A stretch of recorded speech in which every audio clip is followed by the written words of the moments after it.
What's up, guys? Liam C Photography here, and today I have another raw file from Jared Poland's website. I'll post a link in the description. And as you can see, it is a photograph of a dog. It's a portrait of a dog. I actually really like this photograph, and today I'm going to show you how I got it from this to this. So first things first is I did play with the white balance just a little bit. I enjoy the white balance of this photograph, and because we're shooting in RAW, we can alter it with like crazily and not have any dramatic like major downside to the photograph. But I'm just going to remove some warmth from it and make it just a tad bit cooler, just because I thought the original temperature was just a bit too warm. Yeah, it's not bad. And the exposure of this photograph I thought was fine. And the contrast I did bump up just a bit. I usually do in most of my photographs, just to, in this one especially, just to separate the dog itself from the background, because we have a nice whitish brown, beigeish tone in the background, and this dog is mostly dark colors, like really really dark beige. We have some blacks in there, of course. So bumping up the contrast, sorry, will separate the dog from the background just that much more. And I did increase the highlights on this just because if you see, the highlights mostly affect the background, and that again is just going to make the dog pop from the background just that much more, drawing your eyes just that little bit much more to the dog itself. So I made those just a bit more white, a little bit brighter, separating the dog and the background. Shadows, I did darken, like not a lot, just to add just that much more contrast, just more non-general than this contrast slider itself. And I did bump up the whites just a little bit, not as much as the highlights, because now we're affecting the dog's tones here as well. Like if we go crazy here, we get like his bandana, his face here, his tongue, his teeth, as well as the background. So we just want to do that just a little bit, not so much. 17 seems fine. Now I always usually add clarity in my portraits, but I've never really edited an animal, so I was very interested in the clarity, and clarity actually looks really good on dogs. I usually don't add clarity to my female portraits, usually just males, and especially they have like beards, because that's kind of a gritty feel, and I figured beards and dog hair sort of similar, so why not? Why can't we throw in some contrast? Not too much, we don't want it overly done. Oops, let's see what we got there. Maybe just a little more. 26.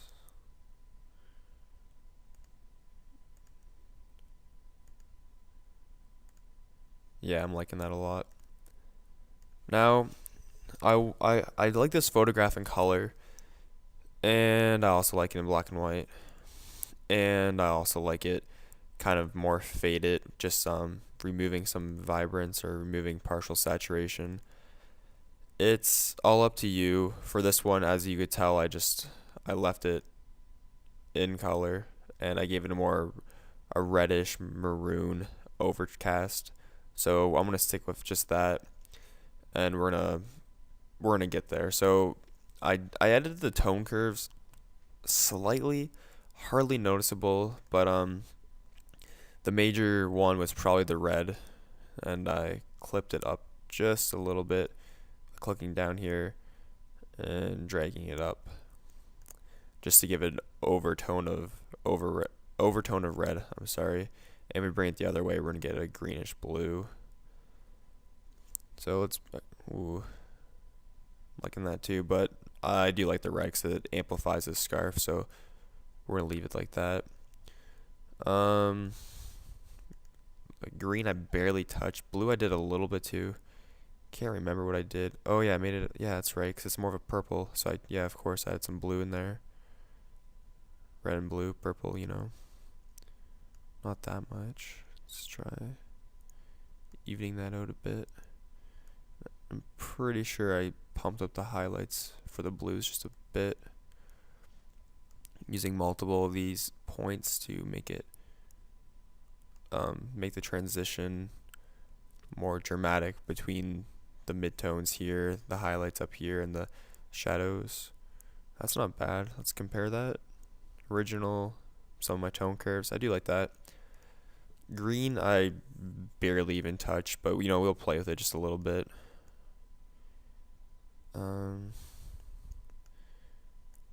Yeah, maybe add some more magenta in the shadows, just a little bit. Let's compare that.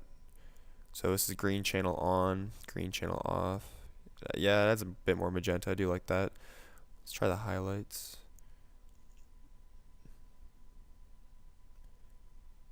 Yeah, why not pop up some green in there? Alright, let's compare all these channels on to off. I like them both either way, but we're going to do a more colorized effect here. So on, off, on, off. On, sorry, my bad. I didn't play with this at all. I didn't think it needed to be, but maybe, you want that scarf a bit more, pop out a bit more. Maybe you think it's too powerful, you want to bring it back. Turn that off. Actually, you know what? I'm going to bring back the scarf just a little bit. It's a little too saturated there, I think. Yeah, it's kind of distracting in that photograph, actually. Look at that. Perfect. I'm going to leave it there. I'm not going to play with that anymore. Split toning. I kind of did a split toning effect here with my tone curve, but I did add some split toning, so let's go ahead and do that. Highlights, a little bit of orangish red, and shadows, gave it a purple, as you can probably guess. Let's go there. Let's bump up the highlights a bit. Let's drag these down a lot. Just amplifying the curves just a bit. Yeah, it just amplifies that just a little bit more. Let's pick a more yellow.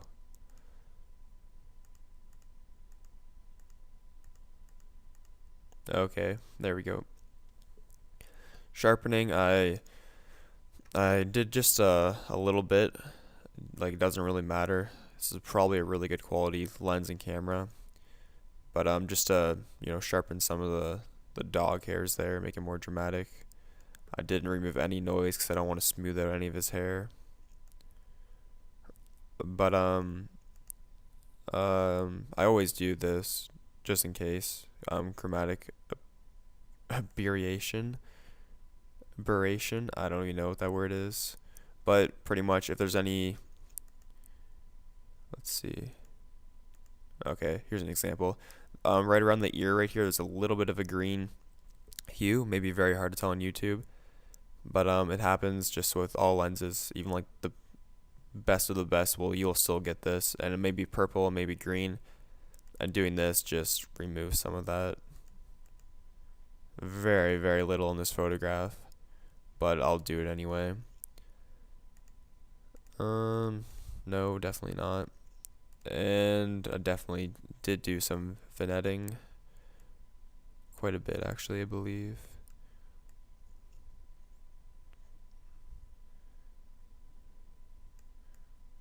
Make that a lot rounder, make the midpoint closer. Feathering, of course. Maybe remove just a bit. Oops. Yeah, there we go. That's not bad. And we're not done yet. I always do this in my photographs. Even if it is a dog, why not? With eyes, I always like to pump up the eyes. So let's just go here. I always take my brush tool, and I always, when I'm painting it, I just paint it like black or white with the exposure, just to know where I'm painting. So clearly we don't want this dog to have devil eyes. And now we're going to take this effect toolbar, and we're going to go down to iris, enhance. We're going to zoom out, and we're going to compare those. Here we go. So if you look at his eyes, just popping just that much more. And lastly, just a little nitpick on this photograph. Let's go to a new brush. Paint it black like usual. Zoom in just a bit here. I found this ring around his collar. Just it's blown out right here. I find it just a tad bit distracting. So we're gonna paint very sloppily over that. We're gonna zoom out here, and we're just gonna take the highlight slider, bring that down a bit, or all the way actually, because it's blown out, so hardly affects it. But the exposure, just bring it down just a tad. Oops, let's go just from here to there. It just tones it down just a little bit, so you're not your eyes aren't drawn right there, because clearly you want your eyes to be more focused on the dog's face itself. And that's pretty much everything I did in that photograph. Like I said, I really do like this photograph with like the vibrance toned down a lot, saturation, down. The reason why it's not pure black and white right now is because of the tone curves and the split toning. But even that looks great, like just the two colors, the purple and the whites and grays. I think that looks fine. But yeah, I'm gonna tone that down, just the vibrance just a little bit. And there's my end result. So I hope this helped. Hope it gave you some ideas. Now you don't always have to go with the standard normal coloring. Play around with the colors, because you can get some crazy effects. Of course, normal colors like this, like that's a perfect photo. Like that's a great photo. The composition is amazing. I love how the scarf frames his face. The background's beautifully blurred out. Of course, we're shooting at an aperture of 1.2, so that's obviously going to happen. The focus is dead on the eyes. That's perfect. And there's nothing wrong with this photo, but don't be afraid to play with your photographs and add a little more dramatic feel to it. Change them black and white, play with the color tones. Just do multiple things, and maybe take a snapshot of this with the snapshot here, go plus.